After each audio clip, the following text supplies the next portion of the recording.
அனைவருக்கும் வணக்கம். இன்று நம்ம பார்க்க போகிறது ஃபோர்கார்ட்டில் கூப்பன் கோட் பற்றி நம்ம பார்க்க போகிறோம். கூப்பன் கோடு பாருங்கள். கூப்பன் கோடுங்கிறது என்னென்னா வெறுமனே ஒரு டிஜிட்டல் பேப்பர், அவ்வளோதான். நம்ம அதை வச்சு காசாக்க முடியுமா? இப்போ நீங்கள் ஃபோர்கார்ட்டில் நீங்கள் ஜாயின் பண்ணி நீங்கள் 3250 ரூபா பணம் கட்டி நீங்கள் சேர்ந்து உங்களுக்கு டெய்லி 200 உங்களுக்கு பணம் கிடைச்சாலும் அதை 30 நாளில் உங்களுக்கு 6000 கிடைச்சாலும் அந்த 6000 ரூபாயை நீங்கள் வித்ட்ரா எடுக்க முடியாது. அது அகஸ்டின் உங்களுக்கு கூப்பன் கோடாக தருவான். கூப்பன் கோட்னா என்னது? அந்த கூப்பன் கோடை வச்சு நீங்கள் உங்கள் ஃப்ரெண்டு, உங்கள் நண்பர்களை யாராவது ஒருத்தரை ஏமாற்றி அதை விற்று இந்த கேவலமான கம்பெனிக்குள்ளே உள்ளே கொண்டு வரணும்.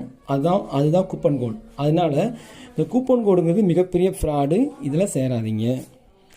இது மிக மிக பெரிய ஏமாத்து. யாரும் இதில்